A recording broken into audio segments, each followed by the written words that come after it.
Saudara-saudara, sekarang ini banyak orang bisa memberi contoh, tapi sedikit orang bisa menjadi contoh. Ngasih contoh mah gampang, jadi contoh susah.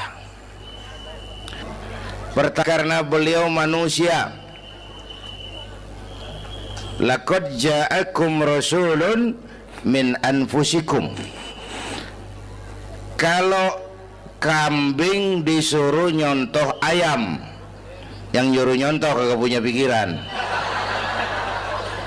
ya kagak level. Kambing mah nyontohnya kambing, kebo nyontohnya orang, nyontohnya orang. Makanya Nabi kita orang, bukan malaikat, bukan jin, bukan dewa, manusia. Kalau manusia disuruh nyontoh manusia, itu perintah masuk akal, predispositionnya sama. Kalau disuruh nyontoh malaikat mah ribet kan. Malaikat bagaimana nyontohnya, dia mah tidur kagak, makan kagak, sama duit budeg, sama perempuan kagak open, lah susah nyontohnya. Ya, Superman tuh biar hebat nggak bisa dicontoh Superman, bagaimana terbangnya, lagian pakai celana dalam di luar, Pak. Nggak bisa dicontoh Superman mah. Nabi kita manusia utuh, cuman sungguh pun manusia, kualitasnya beda. Ini namanya basyarun la kal basyari. Manusia memang, tapi jangan samain, bobot bibitnya beda. Contoh, kita nih manusia, kita tidur. Nabi kita manusia, beliau tidur. Tidur Nabi, tidur mata doang, hatinya nggak pernah tidur. Tuh bedanya sama kita tuh. Tidur kita keblek, asal tidur habis-habisan. Lagi, kita manusia, kita keringetan. Nabi kita manusia, keringetan. Keringet Nabi harum wangi, bau minyak kasturi, zaman belum ada parfum. Keringet kita udah rasain aja masing-masing dah, jangan pakai dikebet udah.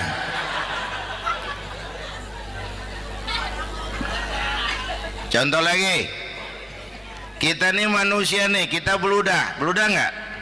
Nabi kita manusia, beliau juga beludah. Ludah Nabi obat, ludah Nabi. Itu kan waktu mau hijrah kan sama Sayyidina Abu Bakar, sampai di Gua Sur, Sayyidina Abu Bakar bilang, saya turun duluan ke gua ya Rasul. Ngapain? Bersihin gua, takut ada binatang berbisa. Silakan. Turun Sayyidina Abu Bakar bersihin gua. Bener tuh, tangannya digigit kalajengking, sakit, ngebet, bengkak. Kalajengking Arab, ya emang di Arab kejadiannya. Wuher menyaut aja bener. Ditahan aja, udah aman ya Rasul, silakan turun. Lama-lama dalam gua berduaan kelihatan juga Sayyidina Abu Bakar mukanya pucat. Nabi tanya, mabalu kayak Abu Bakar? Abu Bakar kenapa? Nggak apa-apa. Berat meninggalkan Mekah? Enggak.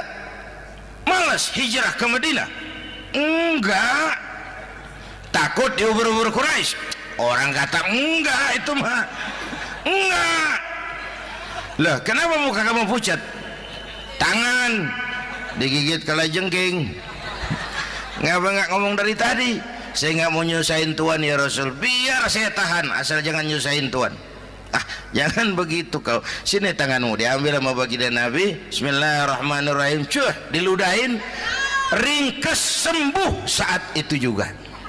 Ludah Nabi. Pengen tahu kita yang ludahin, bengkak campur koreng.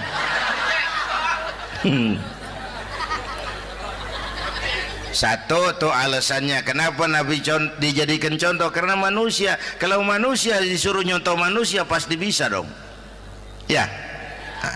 Yang kedua, karena tadi kata Bang Haji Omar, pribadinya itu pribadi yang multidimensi. Mau nyontoh apa? Pak, saya ini pengusaha Pak. Nabi umur 9 tahun udah ke Syria tuh, dagang lintas negara, Syam tuh. Saya jenderal Pak, Nabi mimpin tentara di medan perang Mas. Saya mau balik Pak, Nabi dakwah Bung. Saya guru Pak, Nabi ngajar Mas. Innama bu'istu mu'alliman, aku diutus sebagai guru, guru umat, guru bangsa. Saya politisi Pak, Nabi diplomat ulung Bung.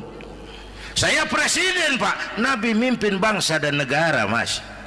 Saya kepala rumah tangga Pak, Nabi punya anak bini Bang. Ayo lempengan mana dulu cari ngomong. Malah Nabi Isa tuh nggak bisa jadi contoh bagaimana membina rumah tangga bahagia. Bagaimana membina rumah tangga bahagia menurut contoh Nabi Isa? Nggak ada Mas. Kenapa? Nabi Isa belum sempat kawin. Ya, Nabi Isa belum sempat kawin. Ada pengikut Nabi Isa menyangka nggak kawin ajaran Nabi Isa, pada ngikut lagi nggak kawin. Tuh pastor tuh mubazir. Nah, orang dikasih perabotan. Bang bener, saya kalau dalam Islam kiai kagak boleh kawin, saya pilih berhenti jadi kiai. Kalau kagak ada giro-giroan, botak rambut.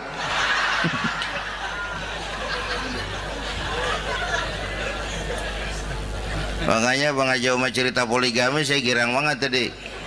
Bukan yang ngomong ahlinya soalnya.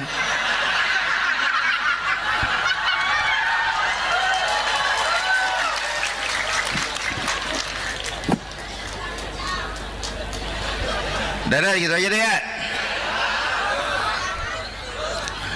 Nah, kata Imam Busair ini yang dahsyat.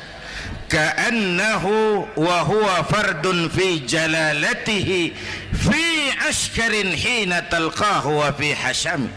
Sepertinya kehebatan Rasulullah itu sama, baik sendiri maupun di tengah tentara. Artinya begini, orang hebat banyak, tapi yang hebat di mana-mana susah nyarinya.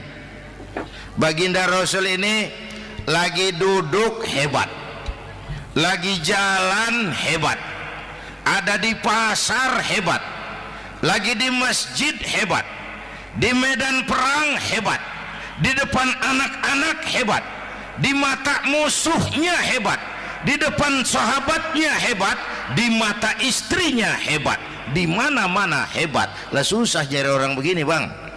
Ya, kita mah hebat juga setempat. Di kantor hebat, sekantor orang diomelin. Di kantor, pulang ke rumah dikeplak sama bininya diem aja. Nih di depan bininya dia kagak hebat dia mah.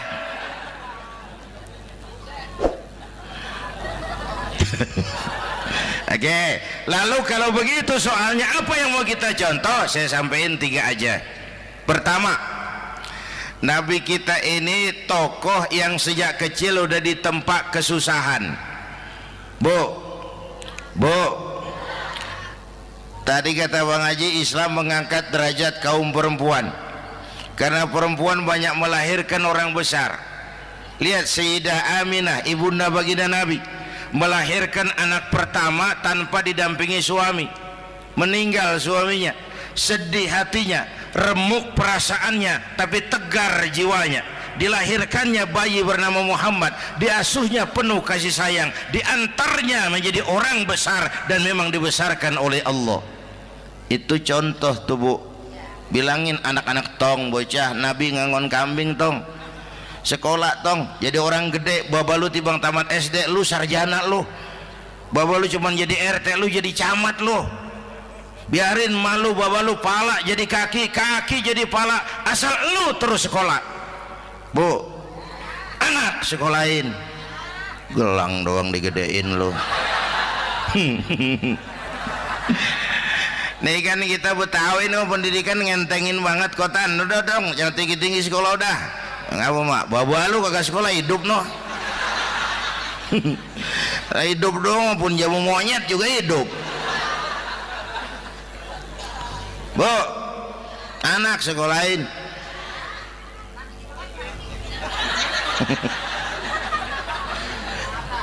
Mahatma Gandhi, oh kecilnya begeng, ceking, cacingan, liatim. Emaknya tuh, Gandhi sekolah nak, Gandhi belajar nak, Gandhi jadi orang besar nak. Kalau perlu belajar ke Inggris, biar Inggris menjajah kita. Gak apa-apa kau sekolah ke Inggris, tapi jangan jadi Inggris nak. Jangan pacaran sama bule, jangan sentuh minuman keras. Gandhi jadi orang besar. Mahatma Gandhi tumbuh karena dorongan emak. Mak, orang yatim. James Watt, Kang Bandrek. Emaknya tuh yang dorong tuh jadi orang besar. Belum lagi perempuan yang jadi besar. Di Indonesia ada Kartini, di Jawa Tengah ada Dewi Sartika, di Jawa Barat Dewi Sartika, di Bengkulu ada Fatmawati Soekarno, sang penjahit bendera merah putih. Di Aceh muncul Laksamana Malahayati, disusul kemudian oleh Cut Nyadin, baru kemudian muncul Cut Koko, Cut Meme, Cut, ya udah tak cut lain dah.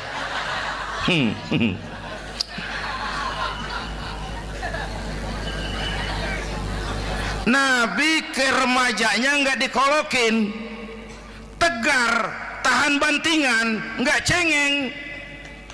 Begini bang, kalau bahasa kita nih, bahasa Betawi nih, orang mah bang kalau udah biasa susah ketemu susah nggak kaget udah. Ya kita Betawi kan masuk sudah nukangin. Susah mulu. Saya santri nih biasa makan kangkung, datang ke rumah temen dikasih kangkung, makanan gue ini mat, dikasih daging ayam lah nambah. Emang apa? Orang mah kalau biasa susah enak nggak kagetan. Saya santri biasa tidur di masjid, disuruh nginep di hotel lah pules. Pules nggak? Tapi yang biasa tidur di hotel suruh nginep di masjid encok. Makanya kemarin tuh waktu menteri-menteri baru dilantik tuh saya ngarepin tuh, mudah-mudahan nih menteri ini begitu dilantik bacaannya nawaitu sauma ghadin. Lu pada niat puasa dulu dah, entaran. Puasa kan bukan kagak boleh, nunda doang, nunda puasa mah. Tempe boleh maghrib, tahu boleh maghrib, air kelapa boleh maghrib. Lu menteri pada mau naik mobil mewah boleh, ntar kalau ekonomi udah mendingan, rakyat udah pada legaan napasnya. Ya sebab apa? Itu duit buat mobil para menteri kan duit negara. Duit negara kan duit rakyat. Duit rakyat kan duit gue juga, itu ada di situ. Gue bayar pajak. Sayangnya kebanyakan pejabat kita asal dilantik aja bacaannya Allahumma lakasumtu. Niat buka puasa. Orang buka puasa kan kemaruk, apa jadi gares? Ya. Bu, jadi benar Islam mengangkat harkat, derajat, martabat kaum perempuan. Kata Bang Haji Umar tadi, dengar nggak tuh? Waktu Nabi ditanya, ya Rasul, siapa yang paling harus saya taati di dunia? Ibumu. Setelah itu, ibumu. Setelah itu, ibumu. Setelah itu, bapakmu. Ibu 3 kali disebut, bapak. Coba pikirin, ibu 3, bapak 1 bapak. Ini bagaimana ngitungnya? Ini jadi kerok begini nih ngitung nih.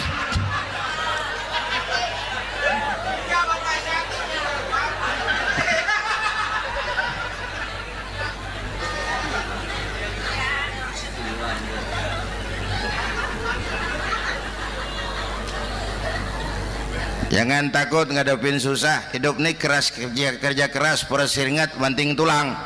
Ya Bu. Satu. Yang kedua, contoh dari Nabi, orang yang paling bersih hatinya Rasulullah, orang yang paling baik akhlaknya Rasulullah, orang yang bahkan sudah dapat jaminan ampun dari segala dosa Rasulullah. Tapi orang yang kalau sholat malam sampai bengkak kakinya karena rajin sujud Rasulullah. Aspek ibadah. Apaan? Hei, diam-diam giliran gue ini ngomong.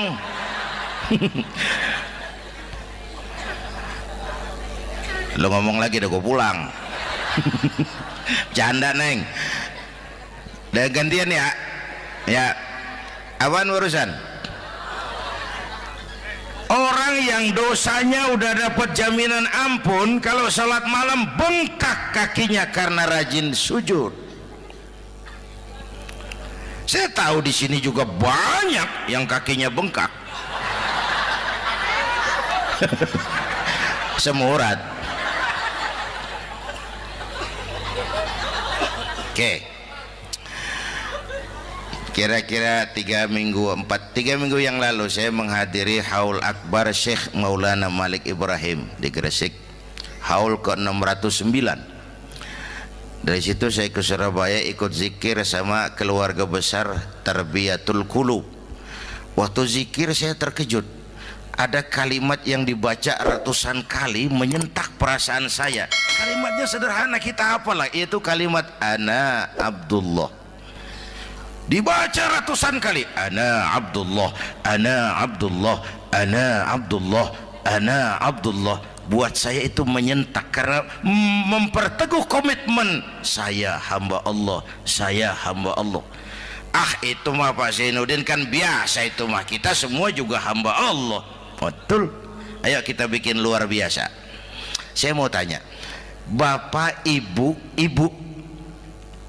hamba Allah apa bukan? 3 orang.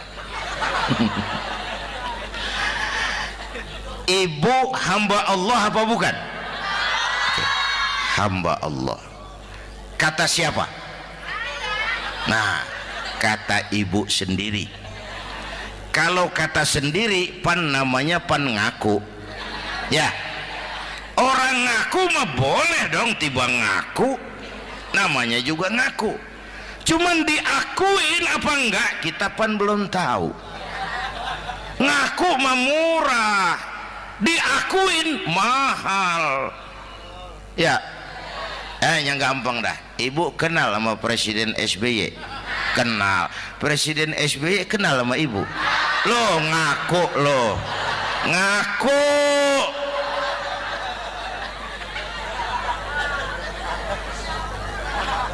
Saya hamba Allah, kata saya.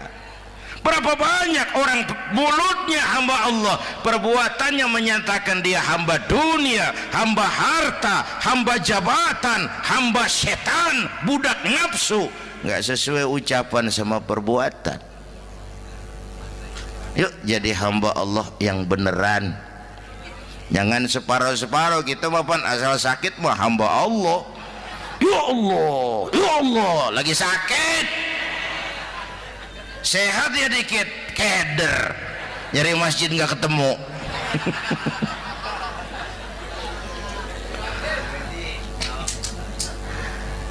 Apalagi kata Bang Haji tadi nih, kita nih kan zaman entertain nih, orang pada pinter bikin bungkusan sekarang Bang, ya.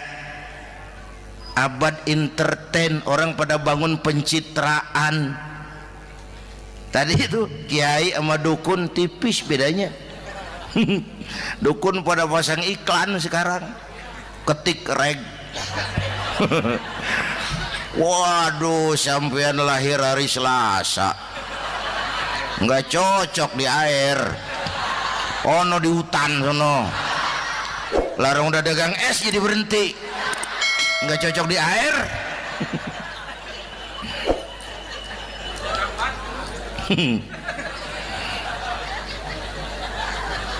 Bu, Di zaman ini siapa pakai apa, siapa mau jadi apa kagak urus nih. Bapak Ibu hadirin yang saya hormati, dan masyarakat kita ini kayak daun kering. Tahu daun kering? Gampang dikumpulin, susah diikat, berisik, gampang dibakar. Tuh daun kering. Penyakitnya kutil, kurang teliti, cepat heran, gampang kagum. Cepat heran, gampang kagum. Dulu ada tuh satu hari tabrakan di jalan kenceng, buah, korban jatuh belepotan darah, dikerubungin orang banyak. Datang wartawan mengambil gambar dari dekat, susah, orang banyak bener ngerubung. Cari akal nih wartawan, tolong saya dikasih jalan ke dekat korban. Orang nengok semua, saudara siapa? Saya bapaknya korban, katanya. Dia ngaku bapaknya korban. Ya orang minggir semua, minggir, ini ada bapaknya korban. Orang minggir semua, dia maju ke depan korban. Sampai di depan korban pucat mukanya tuh wartawan. Kenapa? Yang ketabrak anak monyet, Pak. Dia udah kedongan ngaku bapaknya korban.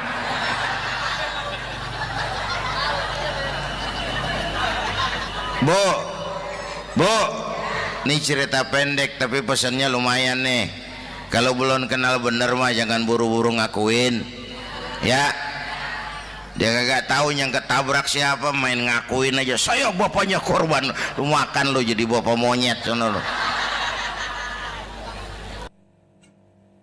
Makanya jagain kampung kita nih, jangan kemasukan yang aneh-aneh, ya. Nabi palsu, aliran aneh. Ya ini bid'ah, itu bid'ah. Kuno yang kayak begitu, capek kita ngurusin begitu. Udah kelewatan. Ya. Yang tahlil terusin. Yang kagak suka nggak apa-apa, cuman jangan ngomelin yang tahlil. Orang tahlil juga pakai dalil. Yang mabok masih banyak, yang tahlil diomelin. Kita nih kayak kurang kerjaan. Akhirnya rame turu-turu kita. Padahal yang harus kita kembangkan kan rukun antar umat seagama, rukun antar umat beragama, rukun antar umat beragama dengan pemerintah, kata Bang Haji Omar tadi. Rukun antar umat seagama, turu-turu kita muslim nih kudu rukun. Beda pendapat boleh, marahan jangan. Ya, ya. Tangan kanan sama tangan kiri juga beda, cuman rukun. Asal kiri gatal nih, kanan kagak diundang nih, dia datang aja nggak rukin. Nggak ada kiri gatal kanan ngomel, lu garuk aja sendiri. Nggak, dia mah akur, ya Bu.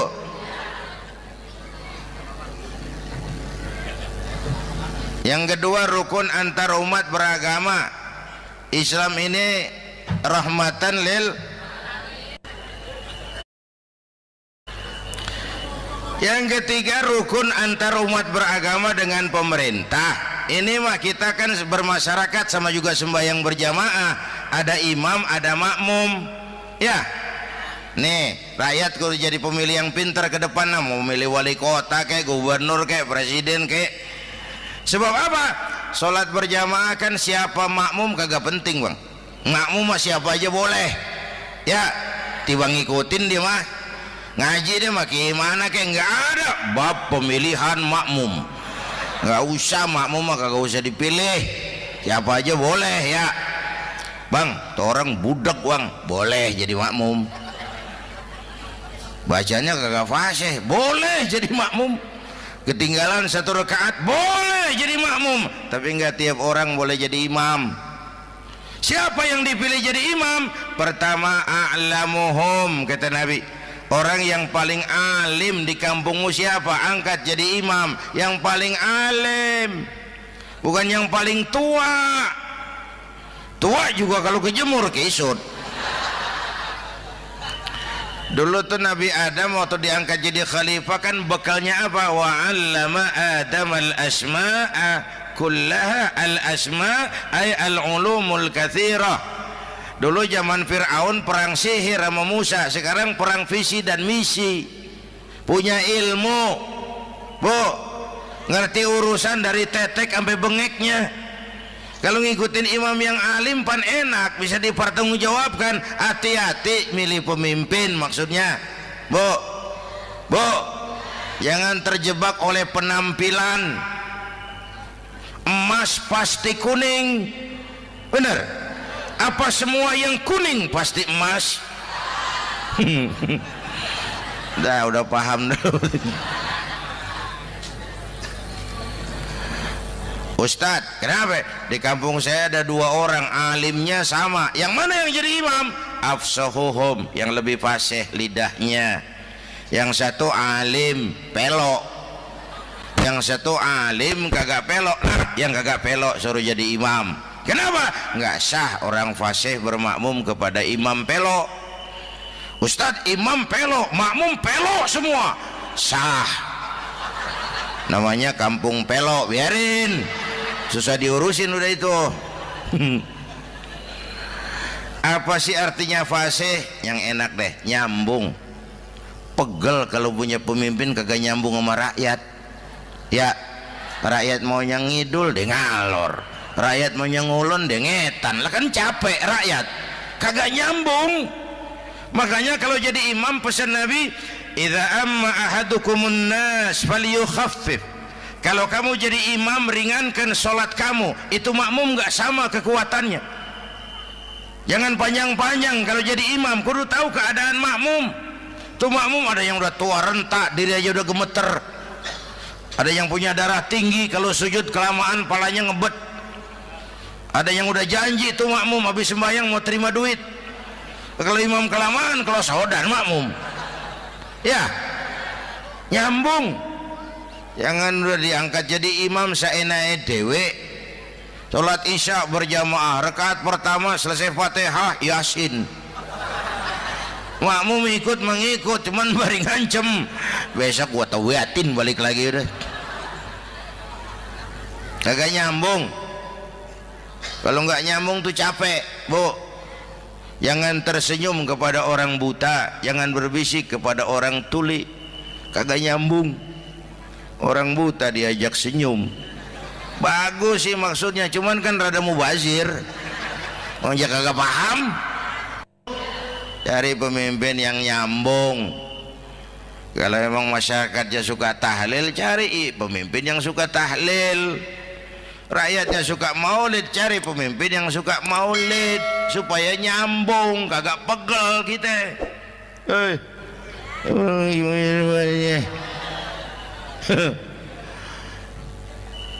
Bapak Ibu hadirin, saya balik urusan kita. Nyontoh Nabi ibadahnya luar biasa. Bu, kita ini perlu Allah. Kita ini perlu Allah. Semua kita perantau di bumi Allah ini. Perantau pasti pulang.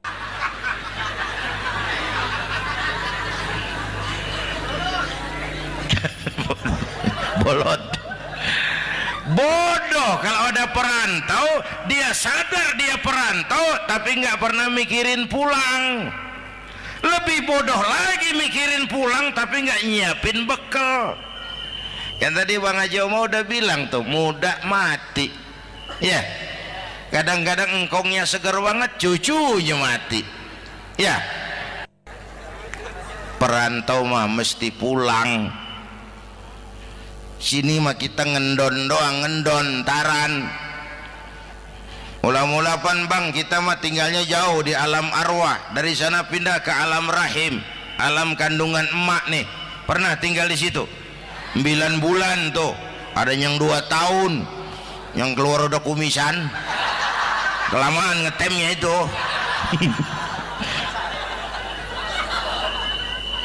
Dari sisi ini oh pantas ibumu, bapakmu, karena alam rahim, fisik dan psikis emak lebih capek dari kita bapak. Kita mah orang laki mah, kita mah pan investor gitu mah, nanam modal doang. Yang ngolah pabrik kan emak tuh, ya mak. Pabrik. Anak-anakku remaja, pemuda yang hadir, masya Allah, emakmu, emakku, emak kita semua nih, dari mulai ngidamin kita udah kita seksa nih mana. Dari mulai ngidamin kita udah kita seksa emak nih, muntah nggak urus. Mending ada yang dikeluarin mah enak, lega. Ini kagak ada apa-apanya. Bener mak. Yang dipengenin yang kagak musim, lah kan setengah mati lagi urusan. Tengah malam pengen megang pala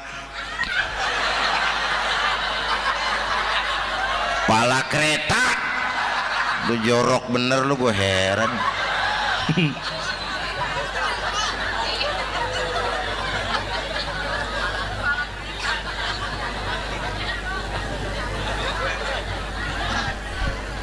Bapak Ibu hadirin, yang ketiga terakhir, contoh dari baginda Nabi, modal utama perjuangannya adalah akhlak. Memperbaiki akhlak, pakai akhlak. Rasulullah ngajak, bukan ngejek.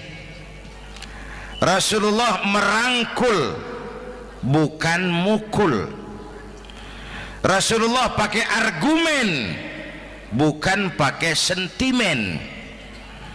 Tujuannya adalah kebenaran, bukan menang-menangan. Prinsip dakwahnya basyiru wala tunafiru, yassiru wala tu'assiru. Gembirakan orang, jangan ditakut-takutin. Mudahkan urusan orang, jangan dibikin sulit.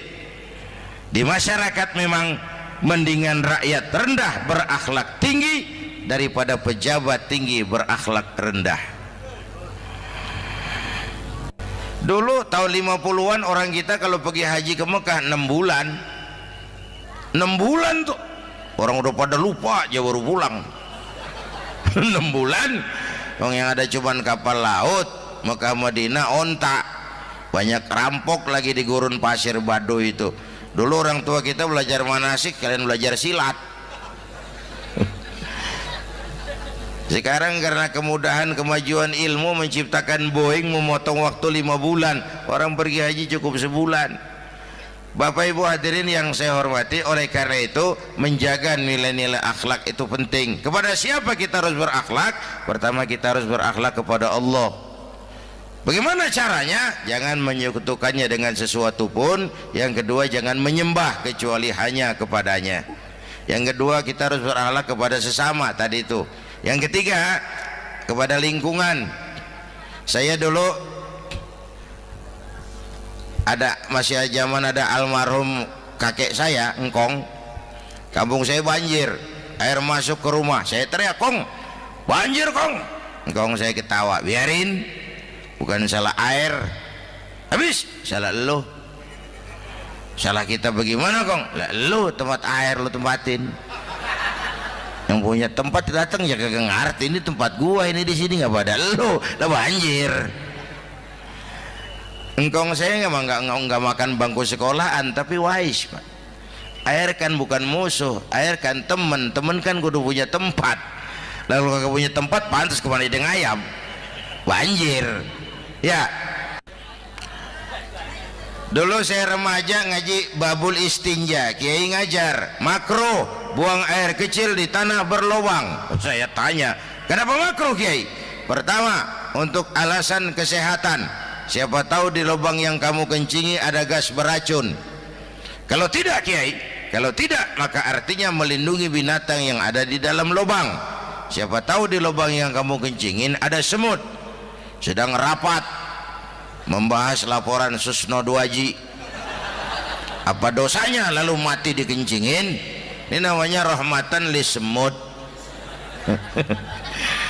Saya mau bilang alam sekarang tidak seramah dulu karena kita juga nggak ramah sama alam.